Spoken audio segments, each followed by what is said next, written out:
হযরত সুলাইমান আলাইহিস সালামকে আল্লাহ তাআলা একটি আংটি দিয়েছিলেন। তার উপর লেখা ছিল ইসমে আজম, আর তারই মাধ্যমে তিনি হুকুমত হাসিল করতেন। জিন, ইনসান, এমনকি পশু পাখিও সব ওনার হুকুমের তামিল করত। যখনই গোসল করতে যেতেন আংটি খাদিমার কাছে রেখে যেতেন।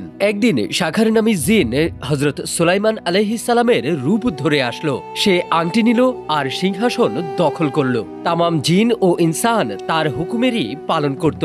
হযরত সুলাইমান আলাইহিস সালাম দরবার থেকে বিচ্ছিন্ন হয়ে বেদিশা হয়ে গেলেন। ক্ষুধার তাড়নায় তাকে শ্রমিকের কাজ করতে হয়েছে। জেলেদের সাথে মাছ শিকার করতেন।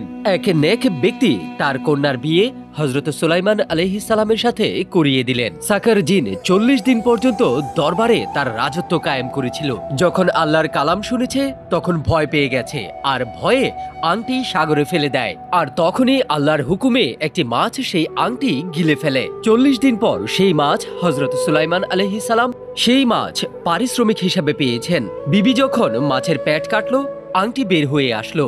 আংটি পরতে তিনি বাদশাহী ফিরে পেলেন। পুনরায় জিন ও ফেরেশতারা খেদমত করার জন্য হাজির হয়ে গেল।